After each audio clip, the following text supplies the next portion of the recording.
course, tonight are Ana Marie Pamintuan of the Philippine Star, Lucy Cruz Valdez of News 5, and Robbie Alampay of One News reporting from the One News newsroom. Good Happy evening. Monday. Happy Monday. Robbie, Robbie, ano big story nyo ngayon? What's your big story tonight?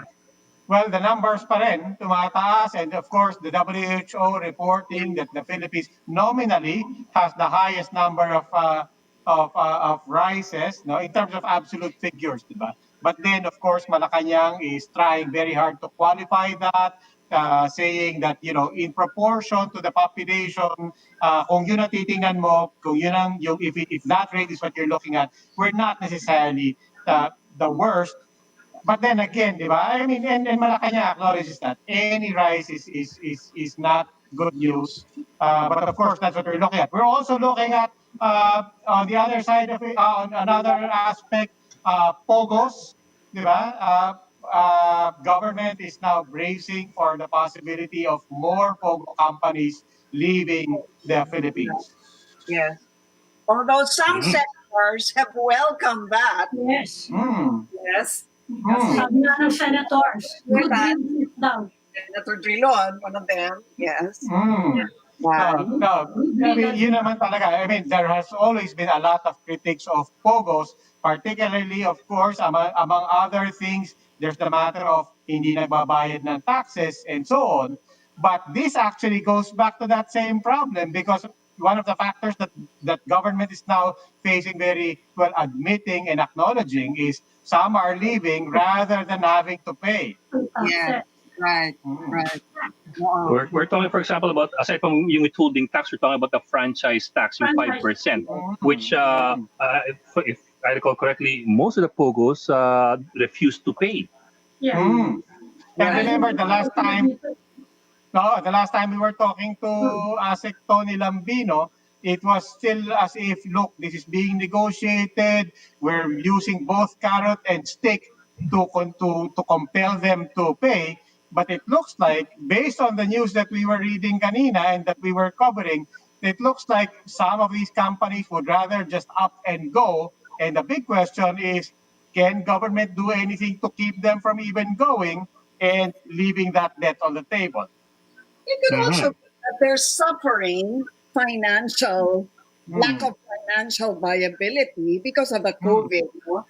It's, well, I'd like to think that now it's both. If before it was a question of not wanting to pay up, now it's both a question of not wanting to pay up and at the same time business being really slow. But the POGOs involved here, these are, if you're talking about the headquarters themselves, they're not really here. What they have here, the contractors, Yes, these POGOs that refuse to pay are not really based here. They just have contractors doing their work for them here. So even if you try to stop them, I don't know if you can. yes, but the counter is global, Ed. I mean, you know, kahit saan ka magpunta, people are really having a hard time trying to make a living, no?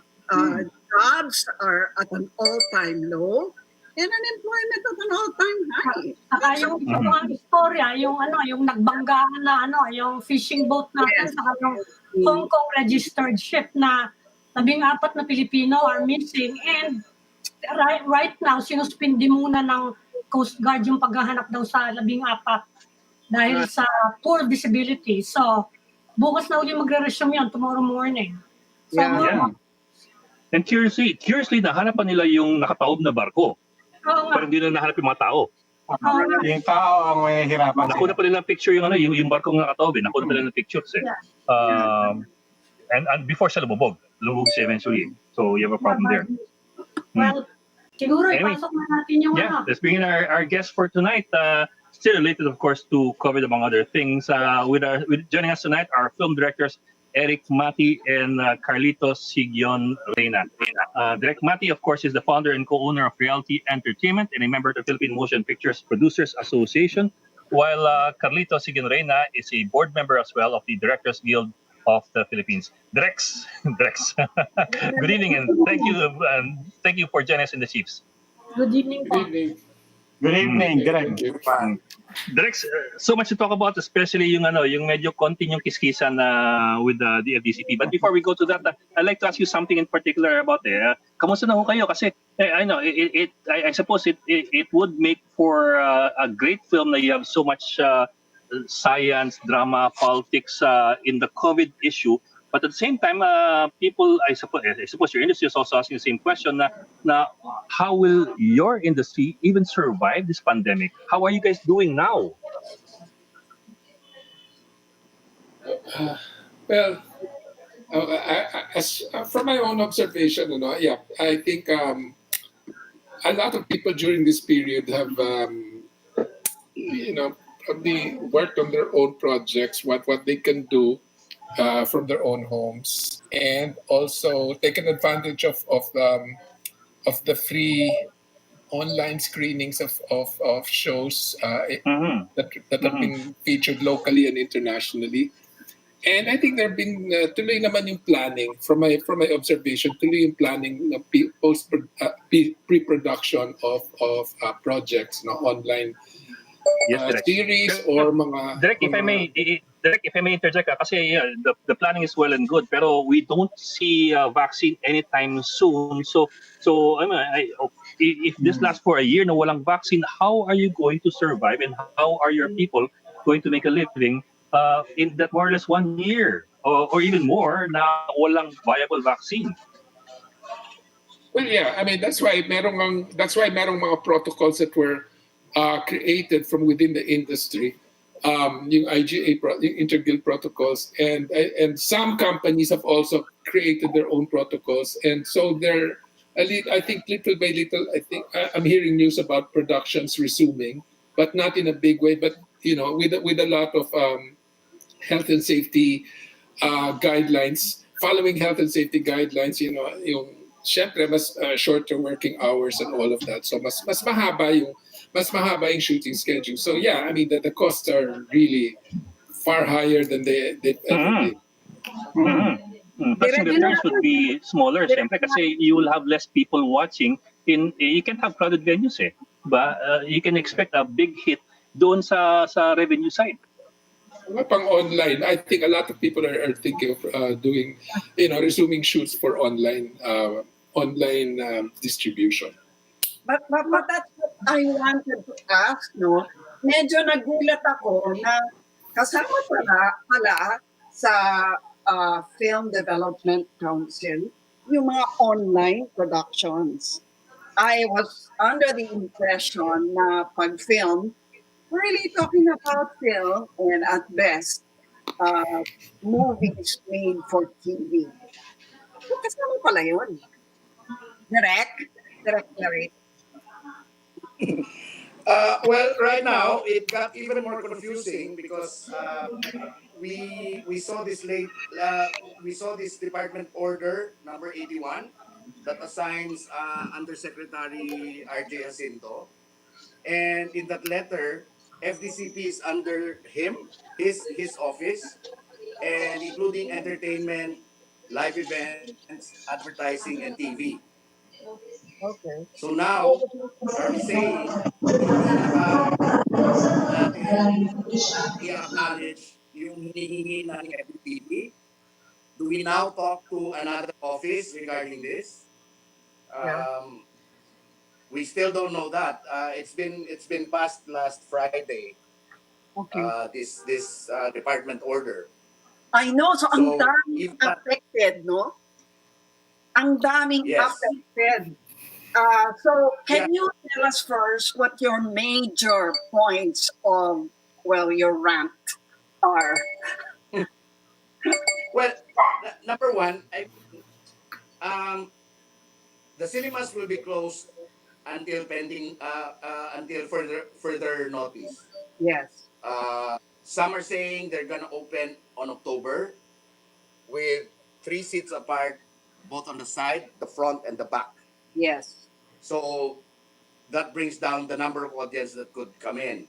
Right. All the other online platforms, we don't see any promise yet.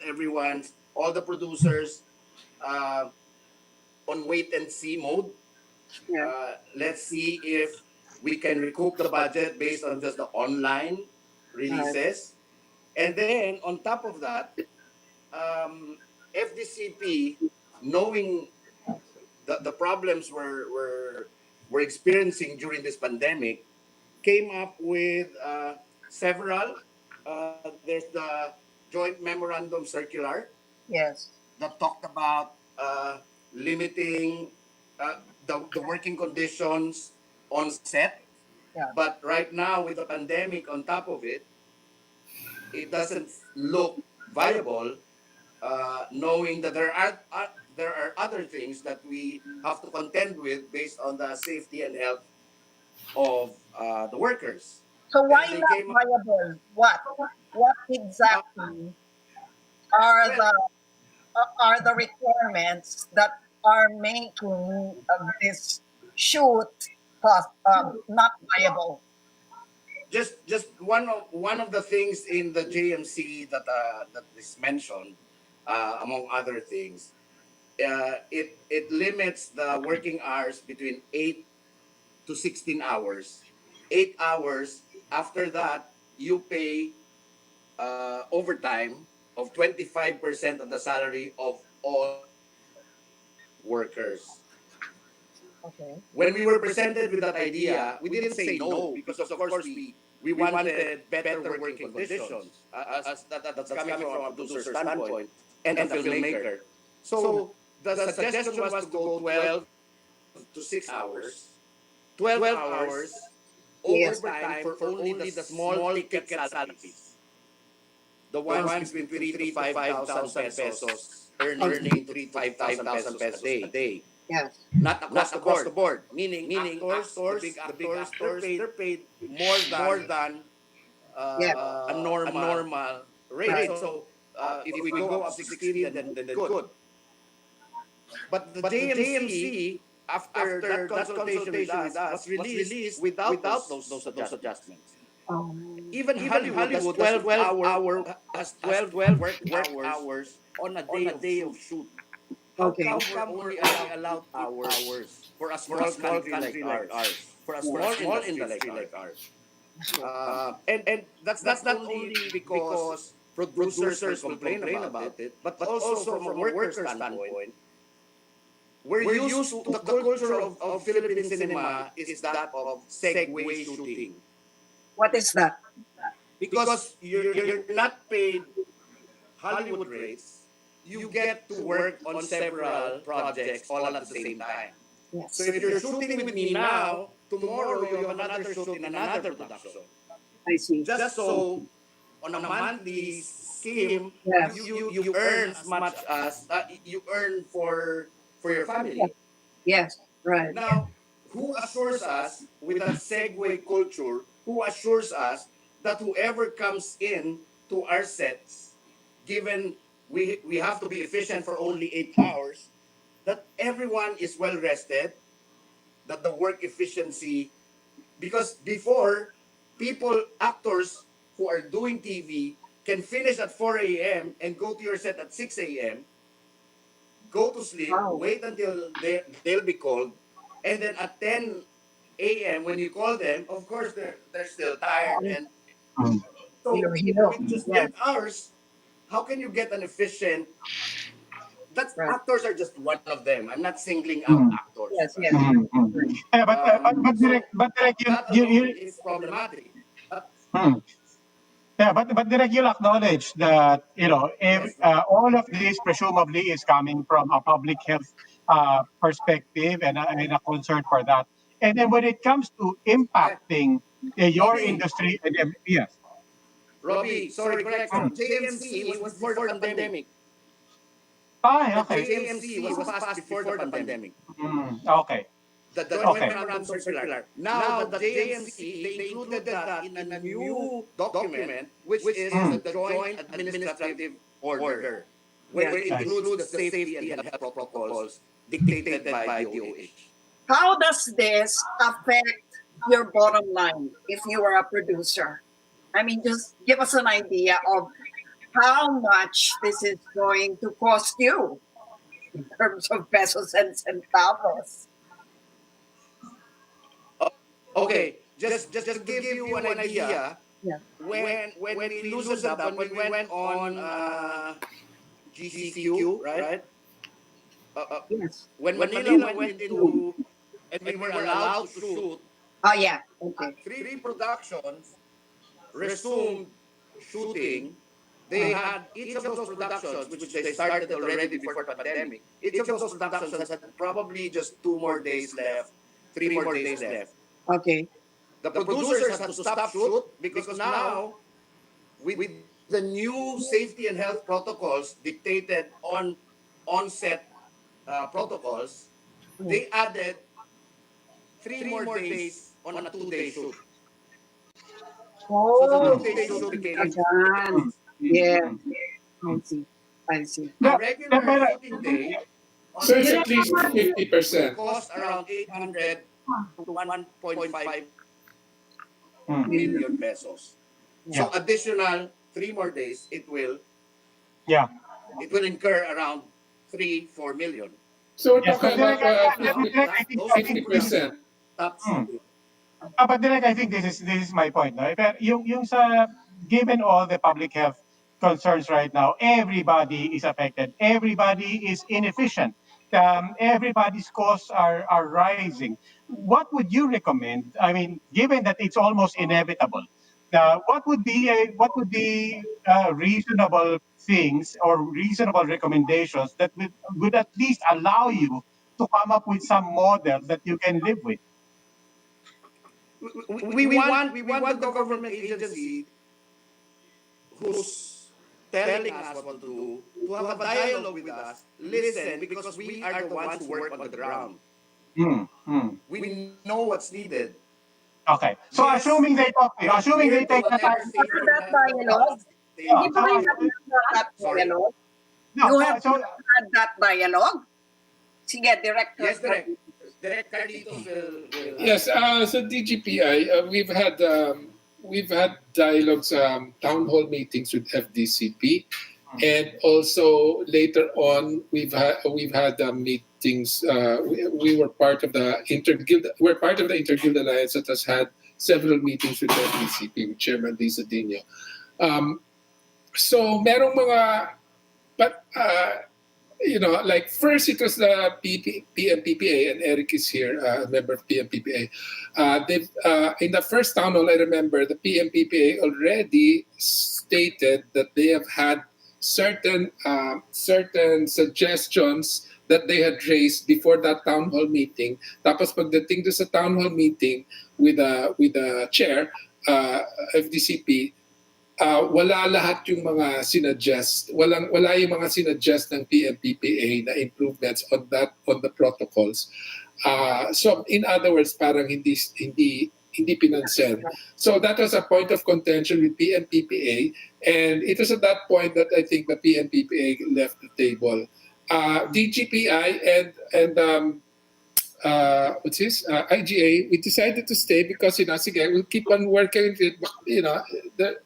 We'll keep on pushing for certain for our ideas for the protocols, and these were health and safety conscious protocols. Like we normally shoot 16. I think ang pinag-uusapan, the last negotiations, internal industry negotiations na pag-uusapan were about 16 working hours because of the Eddie Garcia bill negotiations. So now because of this pandemic, we have scaled that back to 12 working hours, and then 12, mga 10 to 12 hour turnaround time, which is the time between pack up and resuming the shoot the next day. There are several other things, like we were pushing for, because of the nature of the shoots, you really need kasi ang gusto ng Department of Health, I think is originally 10 people. 10 ang workforce mo is 10 people, and it's impossible to shoot naman a film with 10 people.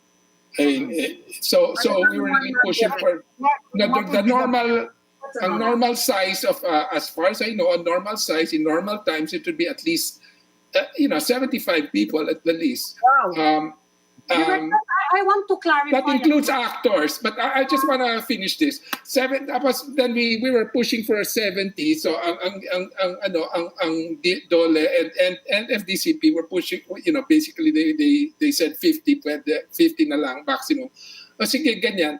But basically, uh, so but we were already from the beginning, we were opposing certain things like yung reportorial requirements that are now required. Yes. This latest advisory Yes. requires Correct. productions to register 7 days before the shoot. And ang nakasulat doon would be ang pinapa-register would be in line parang yung mga production shoots must be reported to DOLE and FDCP. The form will contain specific details of the planned production shoot, including the people participating at the production site. Now, of Budgets. course, this is all under the ambit of health and safety. But we are, considering that we were already saying that, this is a free enterprise business. I mean, the only requirement anyway in normal times really is to make a report, an annual report to the DOLE. Now, this one is requiring before the shoot, 7 days, you have to submit details of your production. And we're kind of concerned that it is going into something more than health and safety protocols. Yeah, but Derek, is it just unwieldy or is it impossible? In the same context that you said, it's impossible to have 10 people in a film production. Are you The saying thing it's is, unwieldy or is it really impossible as well? it's unwieldy, but also not only is it unwieldy, considering the conduct that the FDCP has been doing, conducting with which they have been running these town halls and these consultations, basically consult, we give our ideas, we give our suggestions, tapos and then disappear na for about 2 weeks, and then paglabas biglang may chow, may memorandum, merong mga orders that what we talked about, none of which is there. So and then but all these things, all these ideas about you have to register 7 days before are all coming from where? And so we're looking at it. We can't help but, ako personally, I can't help but feel that this is in the light of everything that's been affecting media these days, the closure of ABS-CBN, this new agency that's coming up, run by this digital thing with the names of Ramon Jacinto attached to it, and all of these mga things that are affecting media. We're kind of suspicious at this requirement of asking register every production 7 days before the shoot with, at this point, unspecified since sabi lang something, you have to specific details of the planned production shoot, including the people participating at the production site. Well, okay, right now it looks like it's all about including the people participating, siguro the inventory of people and equipment and stuff. But ano pang hihingin yan? And the next thing is this reminds me of the days before the lifting of martial law, which was, scripts were being asked by the MTRCB before you can shoot. Before you shoot, you have to submit scripts and things like that. And this is getting to smell something like that. So it's not only unwieldy, but it is raising valid suspicions, I think, as to media control. The media control. Well, I want to ask you about that, because this has been an issue between you and the FDC, the Film Development Council, because you've been saying that FDCP should concern itself only with film development, but it's going to regulation and not getting into stronger regulation actually. And in fact, yung JAO nyo, meron yatang sanction, if you violate up to 100%. Okay, ganito na. Anong option sa inyo kapag ganyan? Kapag ganyan, anong option ng film industry kapag ganyan? Well, we will continue pushing back and resisting this, and we're going to continue, bringing the. There are several irregularities going on, and we have to bring the attention of the concerned agencies, particularly DOLE, IATF, and DOH on this, because ang nangyayari dito, the ones with the regulatory powers are DOLE, IATF, and DOH. FDCP has no regulatory powers. And to get what it wants, it has kind of like I believe I feel that they have basically talked with the regulatory agencies and parang sumakay at umangkas sa may powers and suggested their yung kanilang mga add-on ng mga riders na gusto ng FDCP at tapos ilinagay na dun sa mga to that JAW which is signed off by the secretaries of health and what's the other one, labor. So, So you're saying dahil walang regulatory powers, nagtago behind the agencies. yes, that's in short, para nakaangkas sa power ng DOLE at ng DOH. That's what it looks like. Direct Eric, I want your input here because I'm interested in precisely that word that you threw in there, suspicious. You're saying this is not just confusing, this is not just perplexing. They are also saying this is not just unconsulted. Suspicious is a very loaded word, and you're saying that you smell hints of what you could only experience before during the time of martial law. Direk Eric, you share this suspicion? Yes, I think it's encroaching on freedom of expression. I think we're there. The industry is there when it's about safety and health protocols. Yeah. So if we need the registry, just so everyone can contact trace whoever is out there, that's good.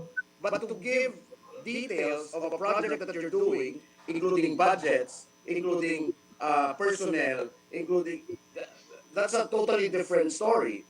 And And right now, yan pa lang. Yan pa lang right now. Yeah, but that's where I want you to continue, Direk Eric. I mean, as Direk Carlitos was suggesting, what's next? And then there is what I would still say is still a gap. You're still making that leap now. What's next? A pre-approved script? I mean, I don't quite see how you make that connection from the business side to now saying now this will go to pre-approving scripts. yes, and in connection to what Direk Carlitos was saying, we double check this. FDCP is under the DepEd.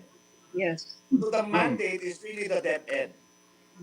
So why is, of course, PMPA has already written a letter to DepEd clarifying the position of FDCP regarding this. But beyond that, who else is going to tell FDCP that, hey, wait a minute, do you really have the authority over all these industries? Because right now, what FDCP is saying is that they don't only enforce regulations to the film industry, but also in advertising, live events, TV.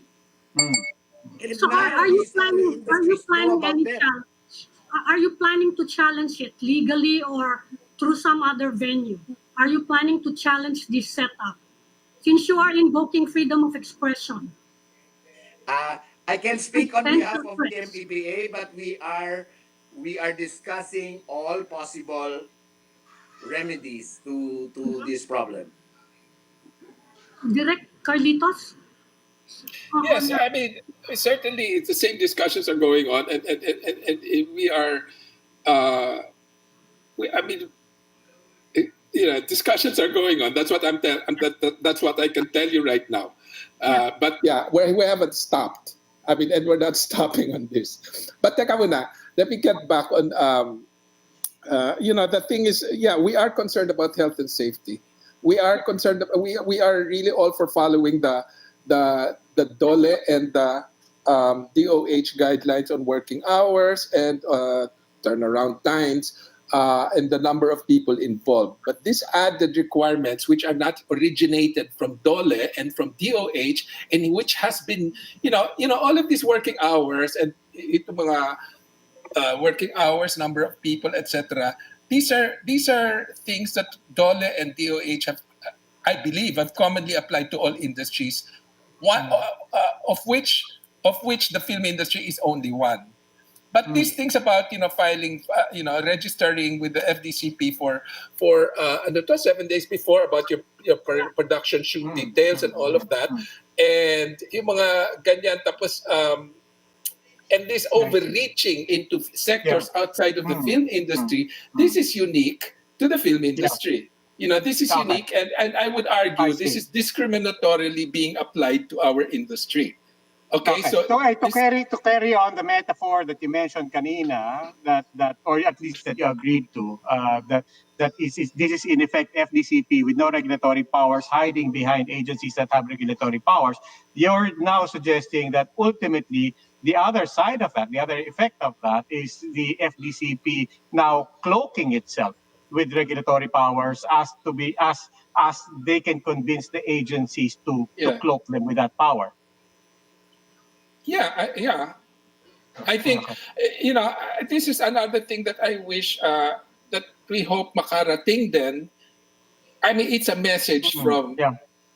from the DGPI to the regulatory agencies of government, I see. to DOH, to DOLE, to all regulatory agencies of government, that in all matters regarding regulation, and as well to the Congress and to the House and to the Senate, that in all manners of legislation covering the film industry, I think they are best advised to consult the stakeholders of the industry directly and not through the FDCP, which does not necessarily represent the positions of the industry stakeholders, despite all claims that it does. So Okay. that's just our message to Last all question. regulatory arms of government and all legislative arms of government. Please consult us directly. We are, we are here, the producers, the directors, the actors. We are not represented by the FDCP. Okay, last question na lang to Direct Eric. In your Facebook rant, parang you've closed the doors to consultations with FDCP. Can you confirm that? No, well, how can you say no to a government agency? Well, literally now, I'm ready to close doors on FCCP, knowing what they did with the JMC, wherein we sat down with FCCP and we gave our suggestions. We met them halfway, and then they still published it without any of the comments coming from the PMPPA. And then the JAO, the Directors Guild of the Philippines, and the Interguild worked so many weeks to Yeah. refer to everyone working on ground so that they can come up with a health and safety protocol that is best for people practicing filmmaking. But what did they do? They just negated that and then released their own without putting in the adjustments that DGPI and the inter agency alliance suggested. So, I mean, Yeah. Yeah, I the mean, these third are, time, they have, Parang for good the end third pa time, rin sana. So, FDCP has to show us that we can trust them to make some changes based all on right. how we run the industry may I on add, our own, right? I'll add another thing, no? The other thing that we are deeply concerned about is the overreach into other not only the overreach from developmental concerns, film development concerns into regulation, which by law, according to the law that created the FDCP, and I was part of the creation of that law in the 2000 to 2000 through that period, I was part of the writing of that law. I know that law. The FDCP's powers are basically developmental for film development, and it covers only the film sector. It has some regulatory powers, itong mga ability to harness the cooperation of other agencies in government. But all of these to enforce are limited. They're limited only in the service of the section preceding it, which I forgot the section number, but the section preceding it is only, so all of these powers itong mga regulation na to are narrowed down to be enforced only in the service of collecting tax remittances from the municipalities to be given to CEB rated films. Hanggang dun lang. All of these powers to get to harness the power of other agencies are all to serve the the the the, the, the power of the FDCP to collect tax remittances for municipalities to be granted as rewards to CEB rated films. And all of that, the power to, I understand yung CEB ratings na yon, and at saka yung tax collection power na yon have already been rendered unconstitutional by the Supreme Court. That's their only power outside of film development. So really wala nang laman ng powers yung FDCP law na yan at this point because na-render unconstitutional yung kanilang sole power to to collect taxes. Ang naiwan talaga dyan is film development, which we are all in agreement with. I mean, we with the consensus of the industry, we really with the cooperation of the industry, we're all in agreement with what the FDCP has been doing in pushing Philippine cinemas abroad, mga film festivals, o kaya putting up the PPP here, the Pista na Pelikulang Pilipino, all of these mga cinematheques or whatever, all of that thing, this is all developmental, not regulatory. So they've overreached there. But the other instance of overreach is in the FDCP law. The jurisdiction of the FDCP is only over the film sector. So all of this, itong mga bagong to na meron silang power to, these JAWs and all of these mga advisories are covering these new requirements, directives are covering not only the film sector but also theater, live events, advertising, people who do internet, mga online workshops and all. This is overreach. Ang sinasabi ng FDCP is they're limiting that. They're limiting their jurisdiction to, let's say, live events with no audiences. Presumably, this is like the taking of these live events for distribution online. So kaya sinasabi nila, kaya film, parang siguro yun ang sinasabi nila because there's that filming component. Pero I would just want to bring this out, no? That because let's say theater or events or advertising or whatever, because they film their events for distribution online does not convert them to the film sector. Agree. Okay. They are not. They are just actually in the law. In the law, it's the film sector ang jurisdiction. It is not people who film things. It is the film sector, which is the film industry. And I was part of that law. And even if you check the records of the Congress and of the Senate, the minutes of all the technical working groups and all the subcommittee, committee, and plenary hearings on this law, it was all the only industry being mentioned was the film industry, and specifically mainstream film industry, not even the indies at that time. It was the mainstream film industry. Walang commercials, walang theater, walang events. So that's the thing. So Yeah. this Okay. Thank you. Yeah. Okay. Well, I see Direk Mati nodding his head. We'll have to leave it there that he is in complete agreement with everything that Direk Carlitos Reyna said. Unfortunately, that's all the time we have for this segment. Maraming salamat po, Directs Eric Mati and Carlitos Reyna. Please stay right there. The Chiefs will be right back. Maraming salamat. Thank you.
Welcome back to the Chiefs. We are now in the final stage of our episode tonight.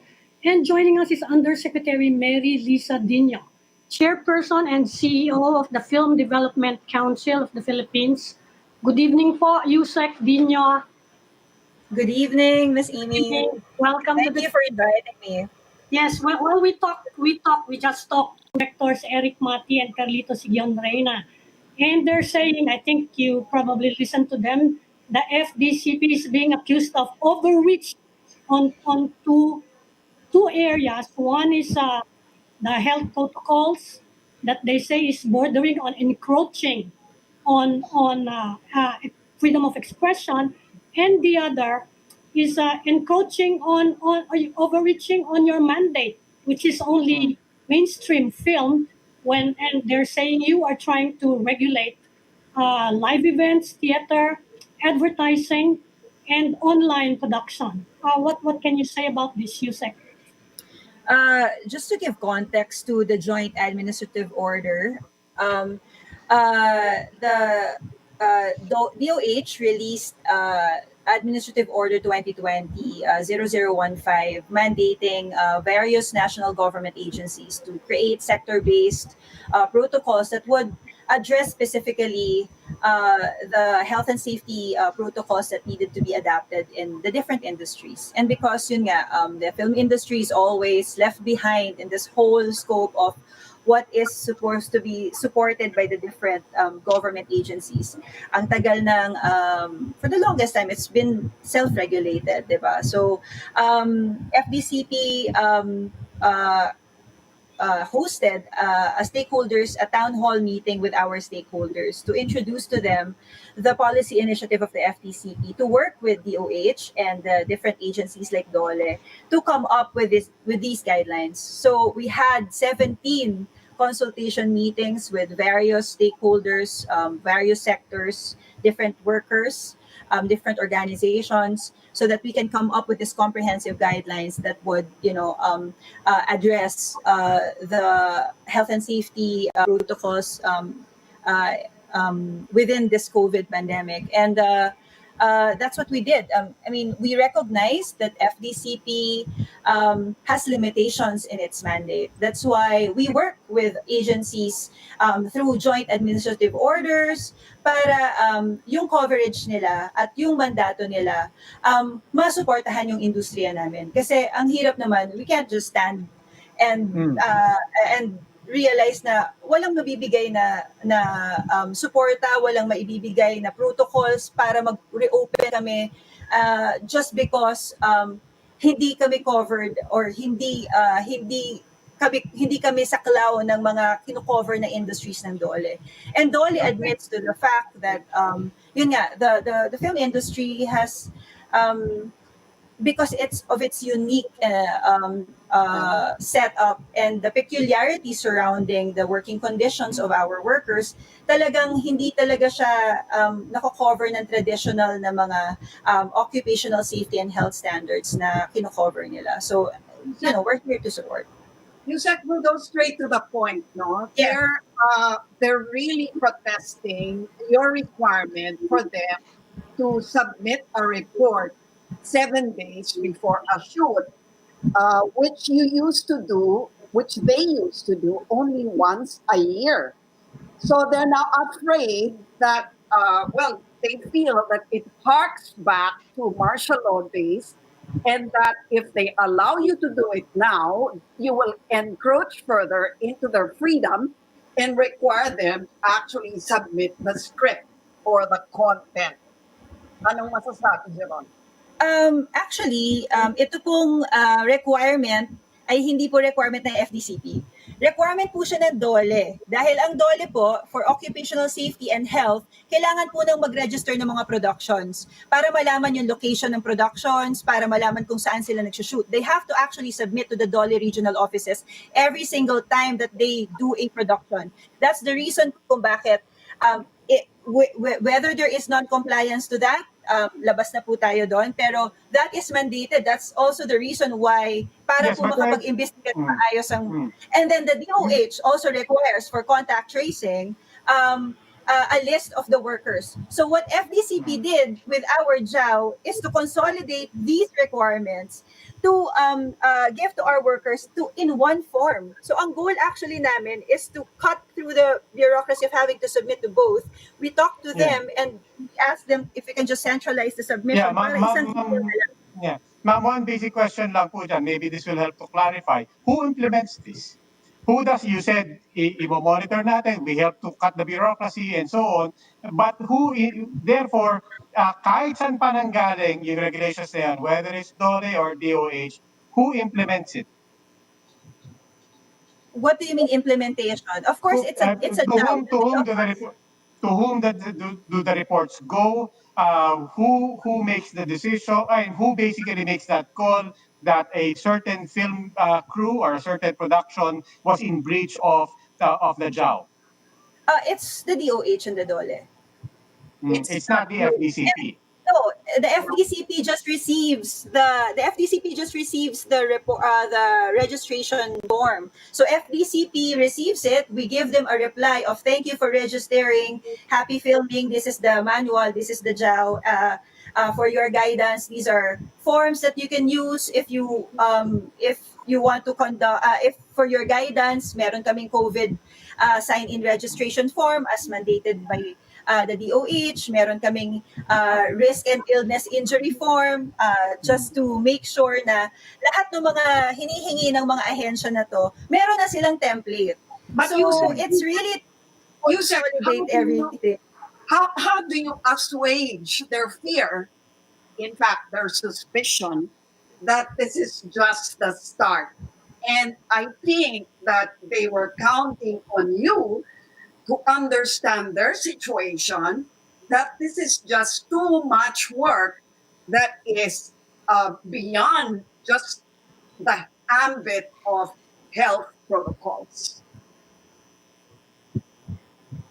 Every single industry right now is actually requiring registration for contact tracing.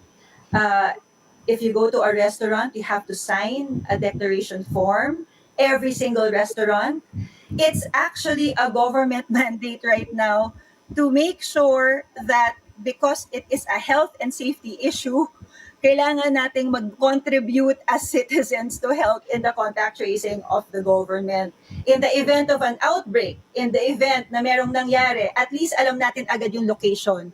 We can talk to the LGUs agad so that they can disinfect the place.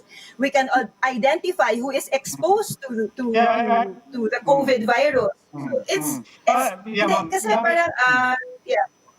No, if you don't mind. It's really more of a health and safety Yeah, issue. I know. And I think to be fair to Direct Carlitos and Eric, they never said, in fact, they said very explicitly, we understand, we're all in the same boat. We understand the public health concerns here. Going back to what Lucci was asking, I think their question was, they feel that you mentioned 17 consultations, you mentioned the town hall, but at the end of the day, quite frankly, the bottom line for their story is our interests were not represented. In fact, they're saying that their interests were misrepresented. In what way? In what way? Well, I need to know that. Kasi everything that was in the JAO was a product of all our consultations. If you compare the IGA protocols with what is written in the JAO, the only thing that's different there is the 50 that the DOH recommend. The DOH requires versus the 70 that they want. But right now, hindi naman tayo pwedeng hindi natin pwedeng labanan itong erring on the side of caution ng DOH. So we have to respect that. So aside from that, everything that nasa JAO, if you even compare it, the contents are the same. We're incorporated a lot of what they suggested. We even included them in the footnote. There are departmental roles annexes that we feel gives value to the specific department roles of the different members of the sector. So sinama namin yung sa post-production, sinama namin yung sa sound. So I don't really know where this is coming from na hindi kami nakikinig. So you're saying you consulted directors and movie producers because this is the Directors Guild of the Philippines. You talked to the Yes. Directors Guild of the Philippines. Yes, and even right before the release of the JAO itself, they had a meeting with the DOH. We arranged a meeting with the DOH, with the entire IGA, the Interguild Alliance. It is a community of the different guilds. They had a meeting, a 3 hour meeting with the DOH, 2 hours or 3 hours meeting with the DOH, one by one addressing their concerns. And the DOH was able to explain to them the need, why such provisions need to be implemented and included in the JAO. They're Yeah, also ma'am, saying and you're extending jurisdiction of the FDCP over a theater, live events, advertising, and online. Is this also accurate? Uh, Actually, just to put context to that, the live events, the National Live Events Coalition, which basically represents a lot of the members of the live events sector, came to us and they asked, kasi right now, nagko-conduct, uh, hindi sila pinapayagang so gusto nilang mag-migrate into content production because bawal nga yung audience. So they can create something that's simulating or like an event pero walang audience. So it's like content so that they can stream it in online, they can stream it sa iba't ibang platforms. And unfortunately, hindi sila pinapayagan ng LGUs right now because just because of the word event, hindi na sila pinapayagan when in fact it's actually content. So we consulted with the DOH, and we asked and we nilapit namin yung situation ng live events industry kasi nga we want to also help them restart and reopen na. So with our discussion, because na-identify naman ng DOH and ng DOLE na, okay, wala namang audience to. So it's actually recorded, it's treated as a content production. So it's actually an audiovisual production just with the live events components. So Yes. we released that advisory to clarify that if a live event production without an audience is going to be requesting to be allowed to shoot, that they should be allowed to shoot because they're covered in the JAO as long as they, abide by the protocols and the provisions within the guidelines, then they should be allowed to shoot.